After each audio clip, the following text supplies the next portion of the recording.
गुण संधि।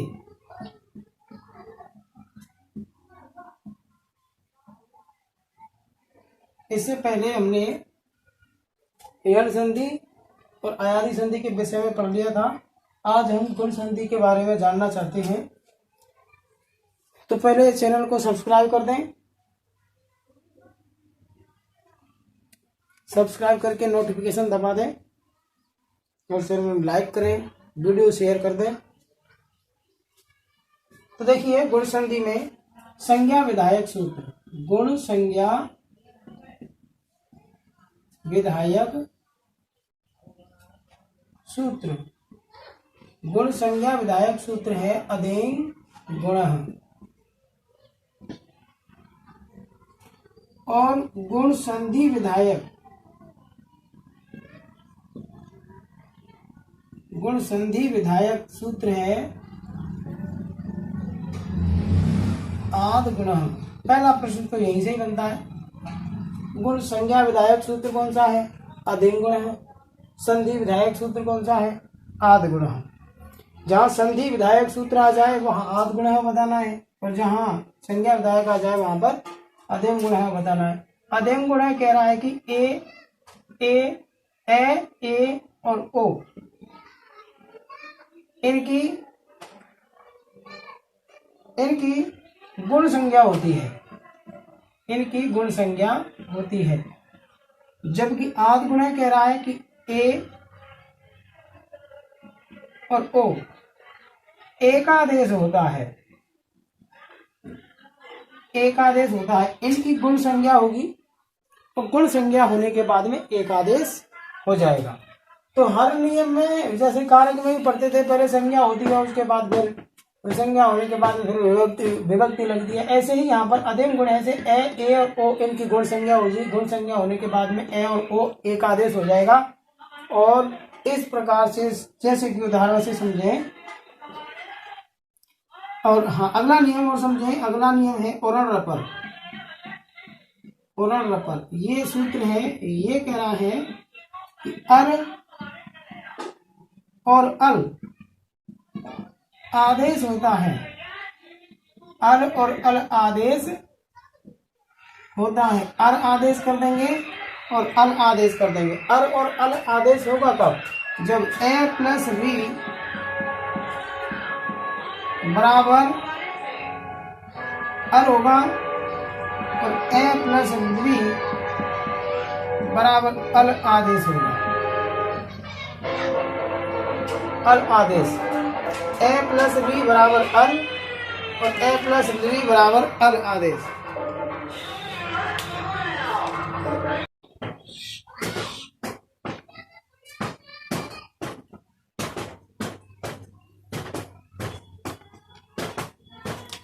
यानी कि ए प्लस वी बराबर अल आदेश ये कौन करवाएगा?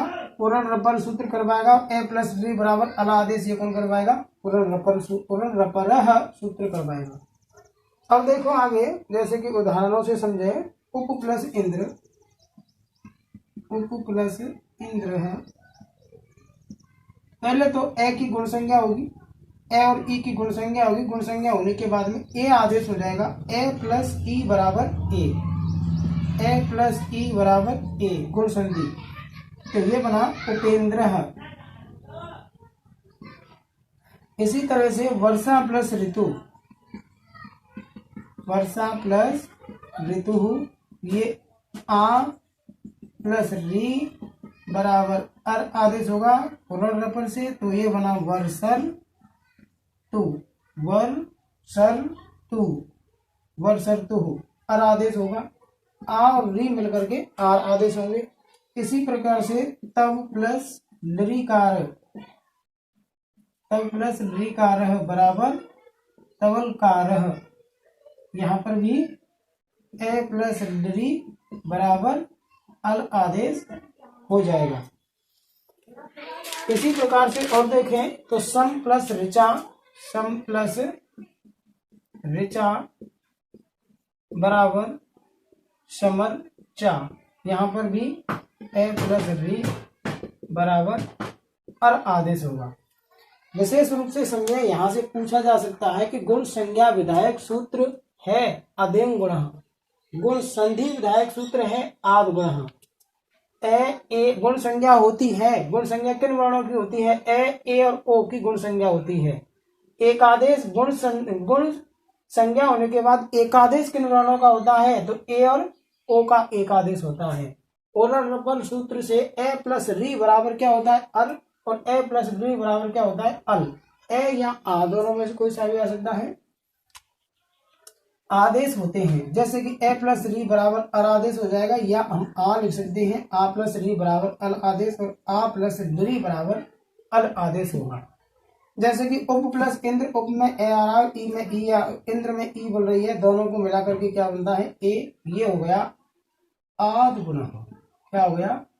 आद गुण हो गया। आ प्लस री बराबर ये क्या हो गया? आद गुण। आद गुण किससे हुआ? उरण रपर से। उरण रपर से ये भी आद गुण हुआ, और आद गुण किससे हुआ? उरण रपर से आद गुण हुआ। ऐसे ही यहाँ पर आ प्लस री आद गुण हुआ, और उरण रपर से अर आदेश हुआ। विशेष रूप से याद रखें, जैसे कि अन्य उदाहरण भी हैं, जैसे कि देव ऋषि, देव प्लस ऋषि शब्द बना कैसे? देव, एक बार समझे ध्यान से,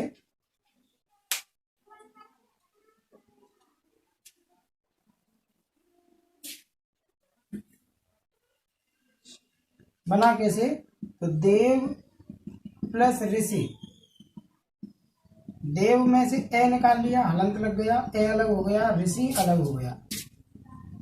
ए और री मिलकर के बन जाएगा क्या? ए और री मिलकर के बन जाएगा अर, यानी आद गुण हो जाएगा, और सी बचा। ये ए मिल जाएगा देव में, तो देव बना, रे आधा ही रहेगा, और सी लिख देंगे। अब उरण रपर से ये रे कहाँ चला जाएगा? ऊपर, तो बना देवर सी। बात समझ में आ गई होगी। इस तरह से यहाँ पर होगी गुण संधि। आगे देखें,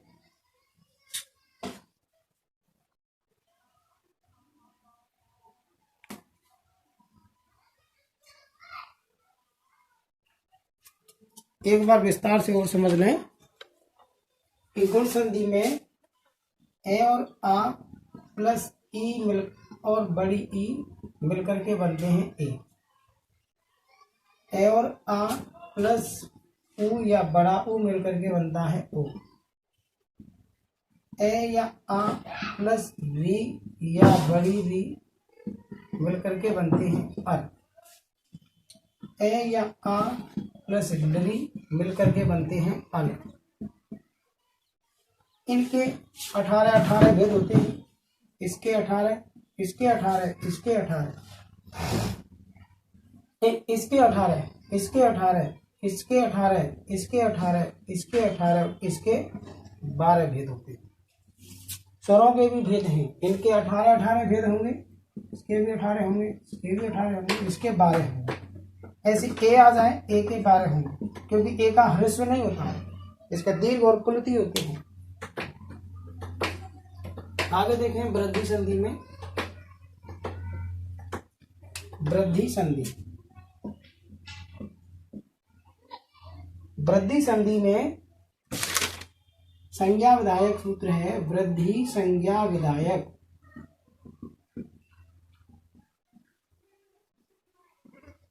वृद्धि संज्ञा विधायक है वृद्धि रा दैच, वृद्धि रा दैच। और वृद्धि संधि विधायक है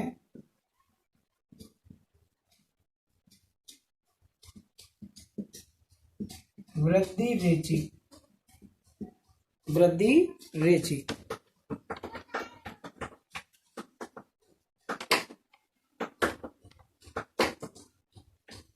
वृद्धि संज्ञा किन किन की होती है? आ, ए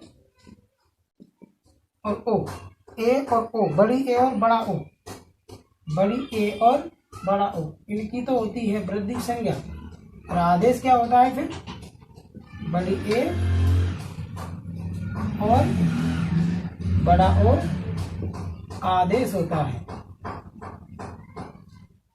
बड़ी ए और बड़ा ओ आदेश होता है। तो ये तो देखो वृद्धि संज्ञा विधायक सूत्र वृद्धि रादैच याद रखना है। वृद्धि रादैच वृद्धि संज्ञा विधायक सूत्र है। वृद्धि संज्ञा कौन करता है? वृद्धि संधि कौन करता है? वृद्धि रेची करता है। वृद्धि रेची में आदेश किसके होते हैं? ए और ओ के होते हैं और संज्ञा होती है आ बड़ी ए और बड़ा ओ की। जैसे कि एक प्लस एकम, एक प्लस एकम, यहाँ पर ए आ रहा है और यहाँ पर ए है, दोनों की जगह क्या आदेश हो जाएगा? बड़ी ए, एक एकम। इसी प्रकार से जल प्लस औघ, जल प्लस औघ जलौघ बना। इसका है मतलब गंगा का जल का प्रवाह। तो यहाँ पर ए आ रहा है और यहाँ पर ओ आ रहा है, दोनों की जगह क्या हो जाएगा? बड़ा ओ हो जाएगा। इसी प्रकार से लोग प्लस घटना प्लस ए का, इसको देखो घटना प्लस ए का, इसका मतलब घट नई का माने एक घटना। यहाँ पर आ रहा है और यहाँ ए आ रही है, दोनों की जगह बड़ी ए हो जाएगी। ये है वृद्धि संधि। वृद्धि संधि में वृद्धि संज्ञा विधायक सूत्र है वृद्धि रेची, वृद्धि रादैच संज्ञा विधायक सूत्र और वृद्धि संधि विधायक है वृद्धि रेची, जो कि ए और ओ का आदेश करता है। यानी कि ए प्लस ए बराबर बड़ी ए बनती है और बड़ी ए लग जाएगी कै पर। जैसे कि एक बार विस्तार से समझें।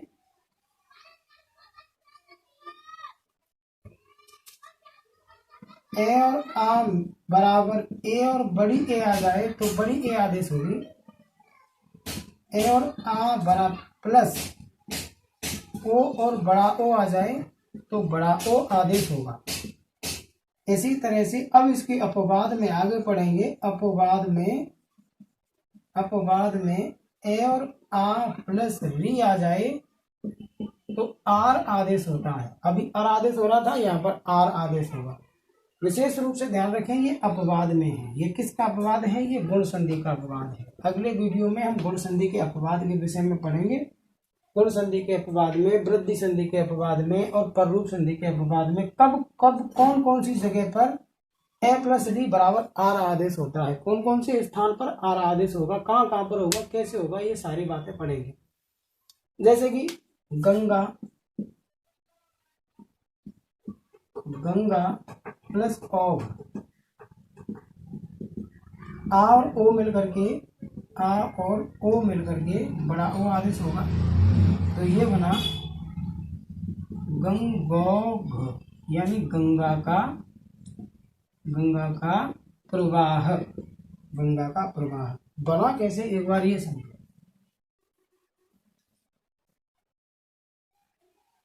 जैसे कि मैंने लिया अत्र प्लस एक, सबसे पहले लिखा अत्र, त्रय में से ए अलग कर दिया, प्लस एक लिखा। ए और ए मिलकर के क्या हो जाएंगे? बड़ी ए और क बचा लास्ट में। ए की मात्रा त्रय में लग जाएगी क्योंकि ये हलंत वर्ण है और हलंत वर्ण स्वर को अपनी तरफ खींच लेता है, इसलिए ये बना त्रैकः। इस तरह से ये वृद्धि संज्ञा हुई यहाँ पर और वृद्धि संधि हुई। वृद्धि और गुण संधि में विशेष रूप से याद रखें, गुण संधि में एक मात्रा आएगी, या तो एक ही आएगी या ओ की आएगी, या अर आएगा बीच में या अल आएगा बीच में। ये तो है वृद्धि संधि, गुण संधि। और वृद्धि संधि में याद रखें ऊपर दो मात्राएं आएंगी, बड़ी ए की या बड़े ओ की, और क्या आएगा? आर आदेश होगा। तो वहां पर बतानी है वृद्धि संधि। इसके अलावा और कुछ नहीं आता है वृद्धि संधि या गुण संधि में। एक मात्रा आ जाए छोटी ए की या छोटे ओ की आ जाए, एक मात्रा छोटी ए की या छोटे ओ की, या अर आ जाए या अल आ जाए बीच में, तो गुण बतानी है। और बड़ी ए आ जाए, बड़ा ओ आ जाए और आर आ जाए बीच में, तो वृद्धि संधि बतानी है।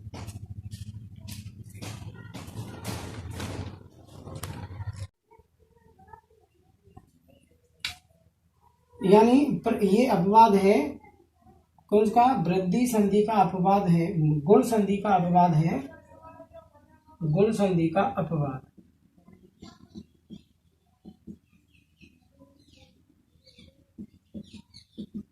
गुण संधि का अपवाद क्यों है? क्योंकि गुण संधि में ए प्लस री बराबर अर आदेश बताया गया था, जबकि यहाँ पर ए प्लस री बराबर आर आदेश करना है। क्यों करना है, कैसे करना है, ये बता रहा है वार्तिक कि प्रय वत्सदर कंबल वसनार्ड दशा नाम्रणे। इस वार्तिक के अनुसार अधोलिखित शब्दों में ऋणम शब्द के योग के कारण ए प्लस री बराबर आर आदेश करना है। यानी प्रय उपसर्ग के बाद में यदि ऋणम आ जाए तो क्या बनेगा, प्रारणम बनेगा। आर आदेश करना है, ए प्लस री बराबर अर होना चाहिए था, लेकिन यहाँ आर आदेश होगा। इन शब्दों को याद रखना, इन शब्दों के कारण ही आर आदेश होता है। वत्सतर प्लस ऋणम बराबर वत्स तरारणम। इसी तरह से कंबल प्लस ऋणम कंबलारणम। इसी तरह से वसन प्लस ऋणम वसनारणम। इसी प्रकार से ऋण प्लस ऋणम ऋणारणम। इसी प्रकार से 10 प्लस ऋणम दशारणम। यानी कि प्रवत्सतर कंबल वसनार्ड दशानामृणे वार्तिक के अनुसार प्रवत्सतर कंबल वसन ऋण और 10 इन शब्दों के योग में यदि ऋणम शब्द का मेल करा दिया जाए उस स्थिति में ए प्लस री की जगह आर आदेश करना है। आगे देखें, ऋतेच तृतीया समासे। अगला सूत्र है ऋतेच तृतीया समासे।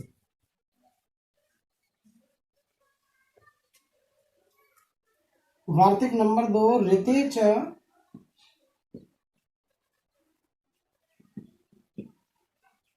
तृतीया समासे। ऋतेच तृतीया समासे, और ये कह रहा है कि यदि ऋत शब्द के योग में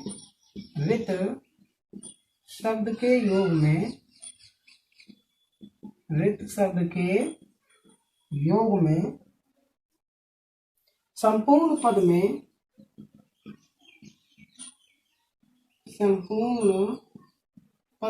तृतीया तत्पुरुष समास बन रहा हो, तृतीया तत्पुरुष समास बन रहा हो तो ए प्लस री बराबर आर वृद्धि आदेश होगा।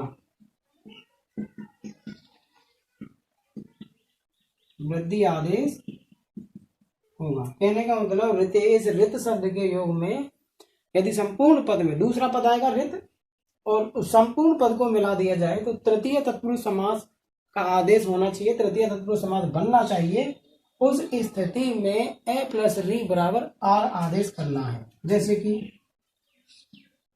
कि सुख प्लस ऋत, ऋत शब्द का मेल हो रहा है और इस संपूर्ण पद में यदि माना जाए तो तृतीय तत्पुरुष समास है, यह बनेगा सुखेन ऋत, सुख से रहित। अब इसकी संधि करें ए और री, क्योंकि यहाँ तृतीय तत्पुरुष समास बन रहा है, तृतीय तत्पुरुष समास बन रहा है, इसलिए ए प्लस री बराबर आर आदेश करना है और बनेगा सुखार्थ। इसी प्रकार से त्रिषा प्लस ऋत बराबर ये बना त्रिशिया ऋत, यहाँ पर भी तृतीय तत्पुरुष समास है तो ये बनेगा त्रिसार्थ।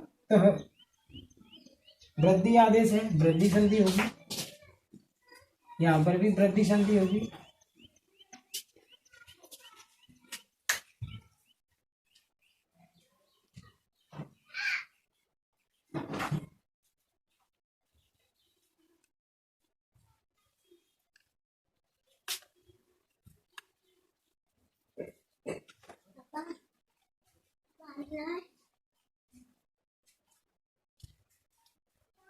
जीजी की झाड़ दिया। इसी तरह से पिपासा प्लस ऋतः, तो ये बना पिपासया ऋतः, और यहाँ पर भी तृतीय तत्पुरुष समास है, इसलिए ये भी पिपासार्तः वृद्धि संज्ञा बन जाएगी, आर आदेश हो जाएगा। इसी प्रकार से क्षुधा प्लस ऋतः, ऋत शब्द के योग में दोनों में तृतीय तत्पुरुष समास है, तो ये बनेगा क्षुधया ऋतः, और शब्द बना क्षुधार्तः। इसी प्रकार से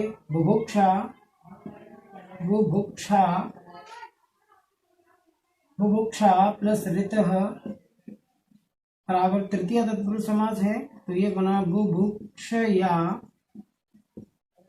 ऋतः, और यहाँ यहाँ संधि हो जाएगी बुभुक्षार्थः।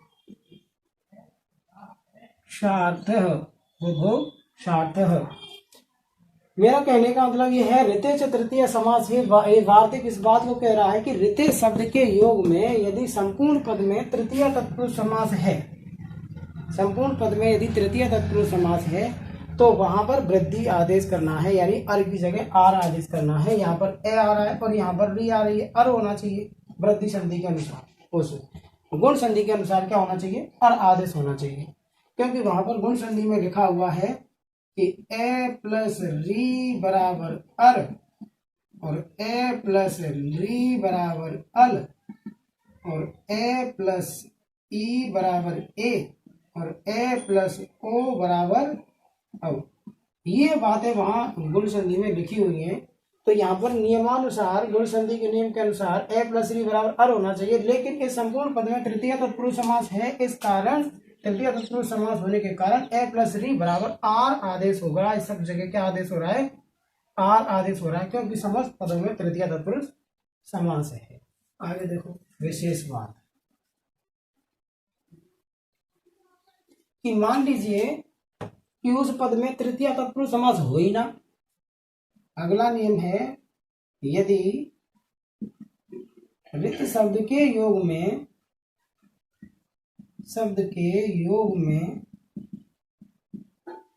ऋत शब्द के योग में तृतीय तत्पुरुष समास न हो, भाई न हो, यदि तृतीय तत्पुरुष नहीं हो तो वृद्धि संधि होगी क्या, नहीं होगी, इसलिए वहां गुण संधि होगी। कौन सी संधि होगी, गुण संधि होगी। जैसे कि परम प्लस ऋत, ये बना परम चासौ ऋतः, यहां पर बन गया कर्मधारय समास। ये विशेषण है और ये विशेष्य है। ऋत की विशेषता है परम, परम माने श्रेष्ठ, परम चासौ ऋत, और परम है जो ऋत। अब यहाँ पर तृतीय तत्पुरुष समास नहीं बन रहा है, इसलिए संधि बन जाएगी परमर्तः, यानी यहाँ पर अर ही आदेश होगा। अगला देखें, अगला वार्तिक है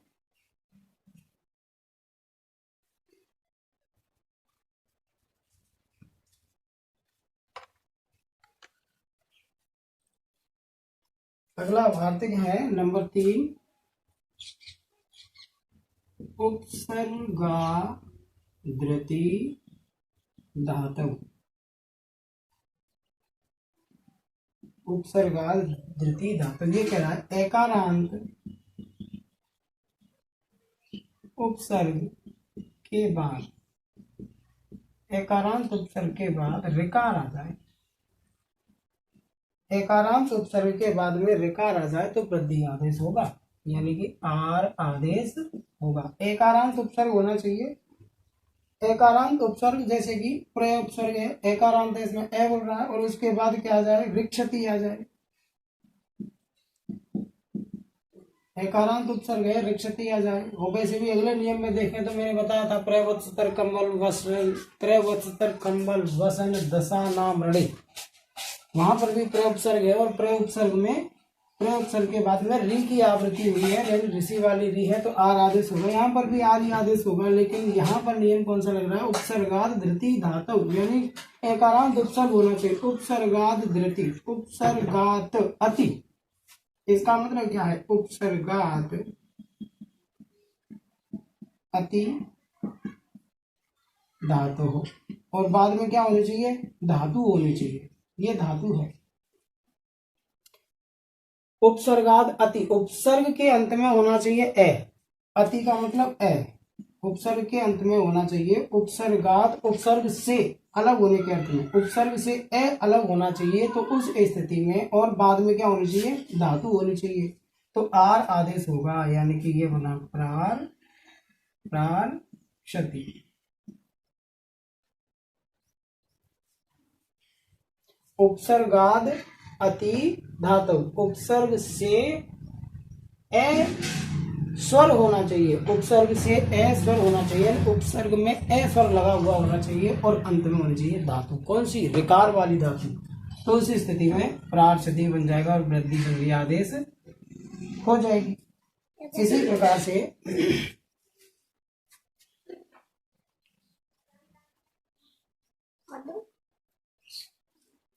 उसी प्रकार से उप प्लस ऋक्षति, ये उप भी क्या है, एकारांत उपसर्ग है, तो ये बना उकार क्षति, ये भी वृद्धि संधि है। इसी प्रकार से अप प्लस ऋक्षति, अपार क्षति, यहां पर भी वृद्धि संधि आदेश हुई है। याद रखें, उपसर्ग के अंत में क्या बोलना चाहिए, ए बोलना चाहिए, और बाद में कोई भी धातु आनी चाहिए, जैसे ऋक्षति धातु है, इन धातुओं के बाद और एकारांत उपसर्ग हैं तो वृद्धि संधि होगी, और आदेश नहीं होगा। क्या आदेश करना है, आर आदेश करना है। कब करना है, जब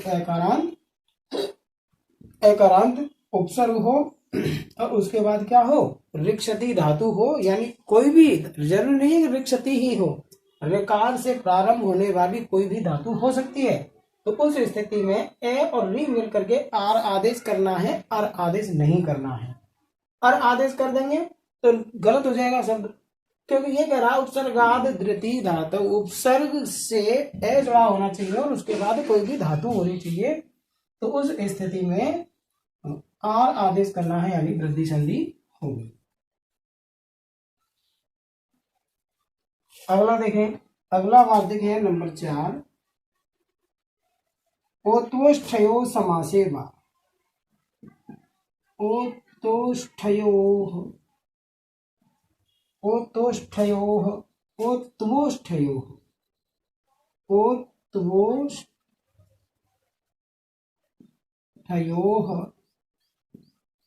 ओत्वष्ठयोः समासे वा,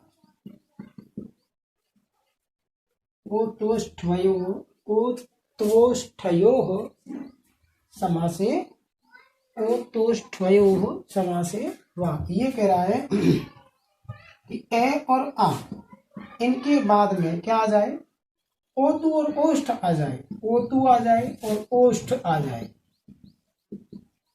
बिल्कुल इनके बाद में ए या आ के बाद में ओतु आ जाए या ओष्ठ आ जाए, उस स्थिति में पर रूप आदेश करना है, पर रूप आदेश करना है, पर रूप आदेश करना है। विशेष बात समझो कि ए और ओ मिलकर के बड़ा ओ बनता है, वृद्धि संधि होती है, ए प्लस ओ बराबर क्या बनता है, बड़ा ओ बनता है, वृद्धि संधि होती है।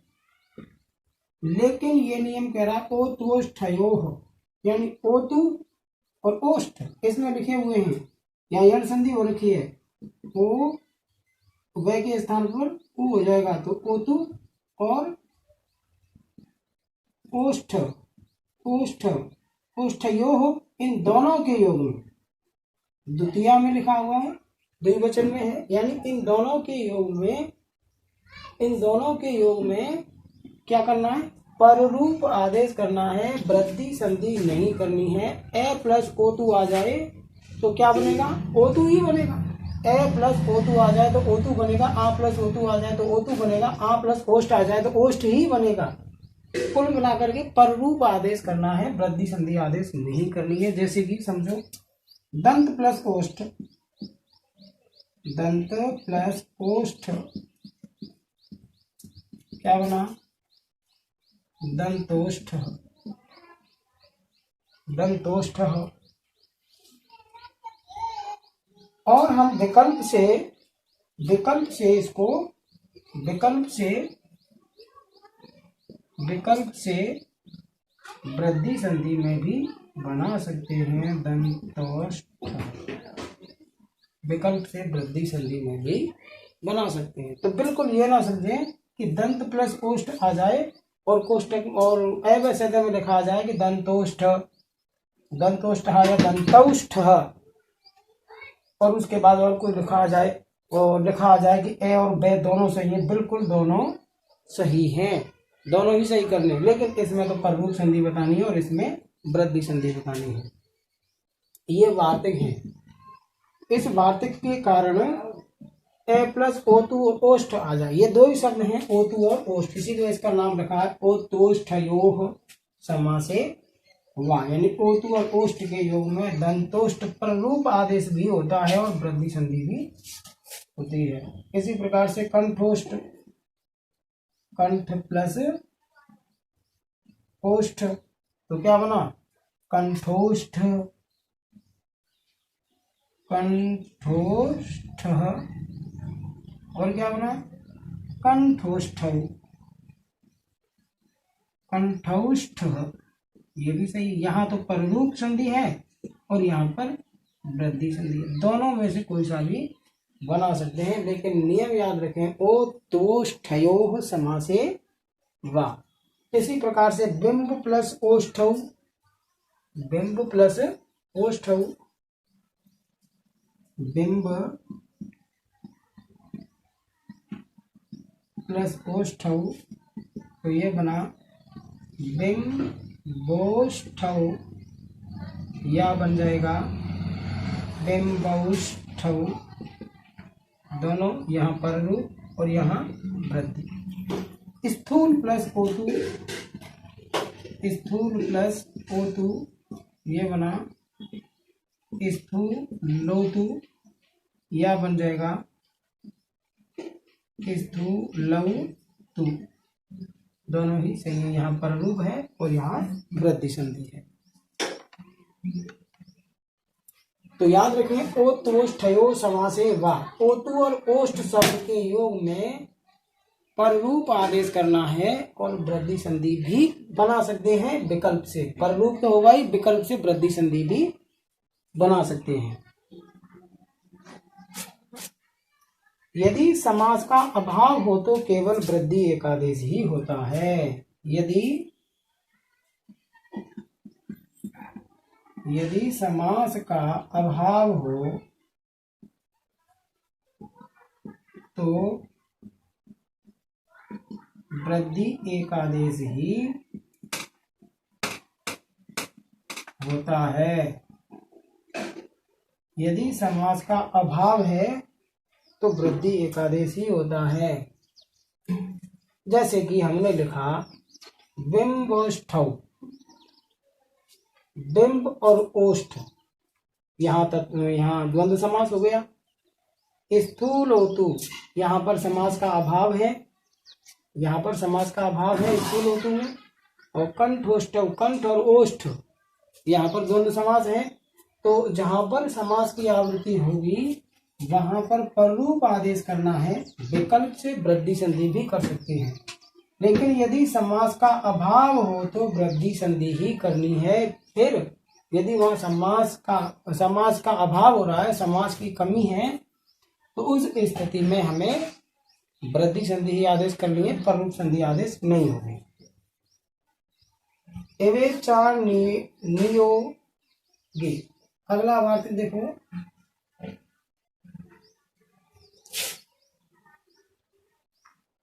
अगला वाक्य है एवे चा नियोगे, एवे चा नियोगे। इवे च अनियोगे। एव, इसको समझो, एव निश्चित अर्थ बता रहा है। एव कैसा अर्थ बता रहा हो? निश्चित अर्थ बता रहा हो, तो एव के योग में वृद्धि आदेश होती है। तो एव के योग में वृद्धि आदेश होगा। एव के योग में वृद्धि आदेश कब होगा? जब वह निश्चित, जैसे सदैव, सदा प्लस एव, ये निश्चित अर्थ बता रहा है। सदैव निश्चित अर्थ बता रहा हो तो और ये वृद्धि संधि करनी है। सदैव निश्चित अर्थ बता रहा है, सदैव हमेशा ही ऐसा ही होता है, हमेशा ही ऐसा ही होता है, यानी निश्चित अर्थ बता रहा है। तो आगे देखें, आगे है सदैव तथैव, तथा प्लस एक, तथैव वैसे ही, ये भी निश्चित बता रहा है, जैसे पहले होता है वैसे ही अब हो रहा है। तथैव यानी निश्चित अर्थ प्राप्ति में, एव का अर्थ यदि निश्चित अर्थ की प्राप्ति में होता है तो वृद्धि संधि ही करनी है। जैसे कि वसुधा प्लस एक, तो वसुधैव, माने वसुधा ही, धरती ही, तो ये भी एक निश्चित अर्थ है। वसुधैव कुटुम्बकम, वसुधैव कुटुम्बकम की संपूर्ण पृथ्वी ही मेरा परिवार है, तो ये निश्चित अर्थ को बता रहा है। क्या बता रहा है? एव जिस शब्द के साथ जुड़ रहा है वो पूरा शब्द निश्चित अर्थ बताएगा, और निश्चित अर्थ बताने के कारण उसमें वृद्धि संधि करनी है, लेकिन निश्चित अर्थ नहीं बताए। निश्चित एवं अनिश्चित अर्थ में, अनिश्चित अर्थ में, अनिश्चित अर्थ बताए। अनिश्चित अर्थ में पर रूप आदेश करना है, पर रूप आदेश करना है अनिश्चित अर्थ में। एक का अर्थ क्या हो? अनिश्चित हो, कोई निश्चित नहीं हो। क्वेव, जैसे कि क्व प्लस एक, क्वेव बना, क्वेव, कहीं ही, निश्चित नहीं है। क्वेव, क्व माने कहाँ, एव माने ही, कहीं ही। इसका मतलब एव का अर्थ यहाँ निश्चित नहीं है, इसलिए यहाँ पर रूप आदेश हो जाएगा। पर रूप में एक, इसमें सीला मिल जाएगा। पहले इसकी टी संज्ञा होगी, टी संज्ञा होने के बाद ए का लोप हो जाएगा, ए स्वर का लोप हो जाएगा, ए का लोप होते ही एक ही मात्रा इसमें सीधी लग जाएगी, तो क्वेव शब्द बना, और ये है पर रूप संधि। दोबारा समझो, एवे च अनियोग, एवे माने एव, एवे माने एव, च माने और, अनियोगे माने निश्चित, अनिश्चित, अनियोगे, अनियोगे माने अनिश्चित, अनिश्चित, अनियोगे माने अनिश्चित। एवे और अनिश्चित अर्थ में, जिसका अनिश्चित अर्थ हो वहां पर रूप संधि होती है। और नियोगे अर्थ में वृद्धि संधि। नियोगे में, नियोगे का मतलब वृद्धि संधि। नियोगे का मतलब क्या है? निश्चित अर्थ में। अनियोगे अनिश्चित और नियोगे निश्चित। एव का अर्थ, एव को हम निश्चित अर्थ में लेते हैं तो वृद्धि संधि करेंगे, और अनिश्चित अर्थ में लेंगे तो पररूप संधि आदेश करेंगे।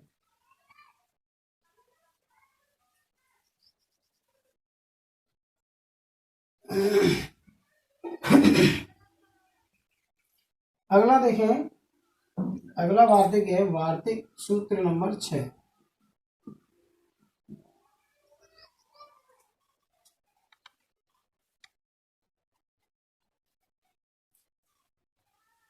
सूत्र नंबर 6, ओमांगोश्च,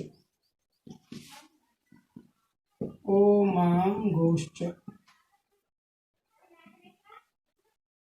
ये कह रहा है आ और बड़ा आ के बाद में ओम आंग, ओम आंग या आ पर रूप एक आदेश होता है, पर रूप एक आदेश होता है। यानी कि ये नियम जैसे कह रहा है कि ए या आ के बाद में ओम आ जाए और आंग आ जाए, ओम आंग च, च माने और, यानी ओम और आंग। आंग का मतलब है आ, उपसर्ग है, ओम शब्द है, ये दोनों कैसे हैं, अव्यय हैं। तो ये बाद में हो, किसके बाद में, अ और आगे बाद में हो, तो पररूप एक आदेश करना है। जैसे कि शिवाय प्लस ओम, शिवाय प्लस ओम, तो सीधा पररूप आदेश करेंगे और क्या बनेगा, शिवायोम। शिवायोम, शिवायोम नहीं करना है, वृद्धि संधि हो जाएगी। ये पररूप संधि का उदाहरण है। पररूप संधि कब होगी, जब ओम और आंग ए और आगे बाद में आ जाते हैं, तो शिवायोम करना है। अब शिवायोम आ जाए तो शिवाय प्लस ओम करना है, ओम नहीं करना है, ओम तो कोई शब्द ही नहीं होता है।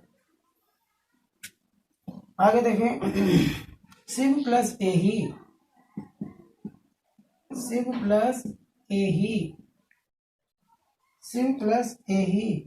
अब एही में क्या आ रहा है, आ,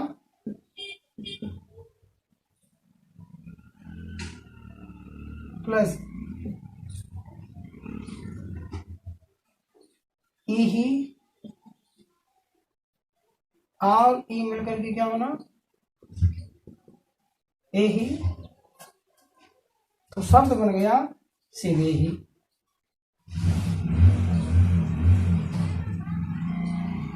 ध्यान से समझे।